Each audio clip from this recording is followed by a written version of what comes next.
அன்பார்ந்த ஊர் பொதுமக்களே, இன்றைக்கு ஆண்டவருடைய வார்த்தையை கேளுங்கள். வேதத்தில் ஒரு வார்த்தை இவ்விதமாய் சொல்லுகிறது: வருத்தப்பட்டு பாரம் சுமக்கிறவர்களே, நீங்கள் எல்லாரும் என்னிடத்தில் வாருங்கள், நான் உங்களுக்கு இளைப்பாறுதல் தருவேன் என்பதாக எழுதப்பட்டிருக்கிறது.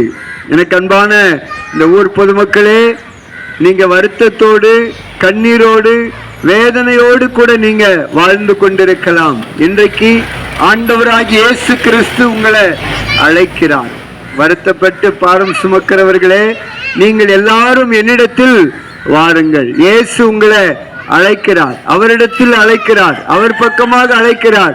நீங்க இயேசு பக்கமாக வருவீர்கள் என்றால் உங்களுடைய வருத்தம் நீங்கும், உங்களுடைய கண்ணீர் மாறும், உங்களுடைய கவலை நீங்கும், உங்களுடைய வியாதி சுகமாகும். ஆகையினால ஆண்டவராகிய இயேசு கிறிஸ்துவிடத்துல வாங்க. இயேசு கிறிஸ்துவிடத்துல வருவதற்கு நாம பணம் காசு எதுவும் செலவு பண்ணணும்னு தேவையில்லை. இருக்கிற இடத்திலிருந்து இயேசுவேன்னு கூப்பிட்டா இந்த வானத்தை உண்டாக்கின ஆண்டவர் உங்க பக்கத்துல வருவார். உங்க வீட்டில இருந்து இயேசுவேன்னு கூப்பிட்டா அண்ட சராசரத்தை உருவாக்கின இயேசு உங்க வீட்டுக்குள்ள வருவார். நீங்க எங்கிருந்து வேண்டுமானாலும் தெய்வத்தை கூப்பிடலாம்.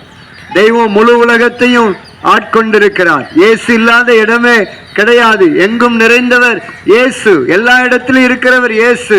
ஆகையினால உங்களுக்கு ஒரு ஆபத்து, கஷ்டம், பிரச்சனை என்று வருகிற பொழுது இயேசுங்கிற அந்த ஒரே ஒரு வார்த்தையை சொல்லி நீங்க கூப்பிட்டா போதும், உங்க அருகாமையில வருவார். எதற்காக வருகிறார் என்றால் உங்களுக்கு ஒரு இளைப்பாறுதலான ஒரு வாழ்க்கையை கொடுப்பதற்காக.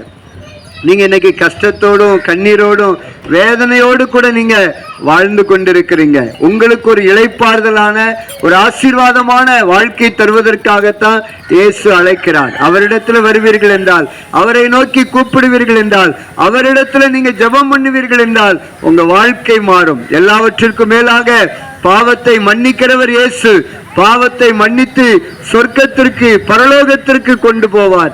இயேசு மாத்திரம்தான் பாவத்தை மன்னிக்க வல்லமை பெற்றவர். அதற்காகத்தான் 2000 வருடங்களுக்கு முன்பாக இந்த பூமியில இறங்கி வந்து கல்வாரி சிலுவையில ரத்தம் சிந்தி மரித்தார். மனிதனுடைய பாவத்திற்காக இயேசு ரத்தம் சிந்திருக்கிறார். ஆகையினால அந்த ரத்தத்தினால உங்களுக்கு பாவ மன்னிப்பு நிச்சயத்தை கொடுத்து இளைப்பாறுதலான ஒரு வாழ்க்கையை ஆண்டவராகிய இயேசு கிறிஸ்து தருவார். இப்போ நான் உங்களுக்காக ஒரு சின்ன பிரார்த்தனையை நான் செய்ய போறேன். இருக்கிற இடத்திலிருந்து ஏசப்பான்னு நீங்க கூப்பிட்டீங்க அப்படின்னா உங்களுக்கு ஒரு இளைப்பாறுதலான ஒரு வாழ்க்கை கிடைக்கும். ஒருவேளை கஷ்டத்தோடு, வேதனையோடு, கண்ணீரோடு, கடன் பிரச்சனையோடு கூட இருப்பீர்கள் என்றால் இன்றைக்கு இயேசுவை நோக்கி கூப்பிடுங்க. அந்த இயேசு என்ற அந்த ஒரு வார்த்தை உங்களுக்கு சகல ஆசீர்வாதத்தையும் நன்மையும் கொண்டு வரும் என்பதில் எந்த சந்தேகமும் இல்லை. பரலோக தகப்பனே, இந்த கிராமத்தில் இருக்கிற எல்லா மக்களுக்காக நாங்கள் ஜெபிக்கிறோம். ஆண்டவரே, இந்த கிராமத்தில் எத்தனையோ பேர் வருத்தத்தோடு, கண்ணீரோடு, வேதனையோடு, துக்கத்தோடு, துயரத்தோடு இருக்கிறாங்க.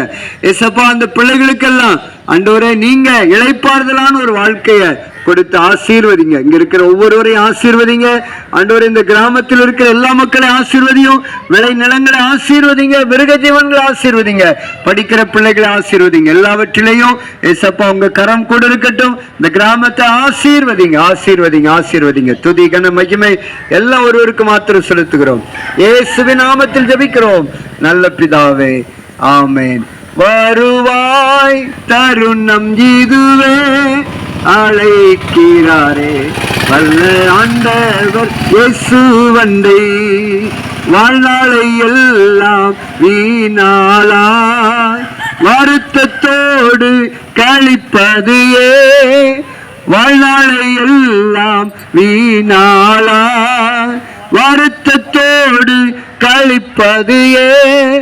வந்தவர் பாதம் சரணடைந்தால் வாழ்வித்து உன்னை சேர்த்து கொள்வார். வருவாய், தருணம் இதுவே, அழைக்கிறாரே வல்ல ஆண்டவர் இயேசு வந்தை.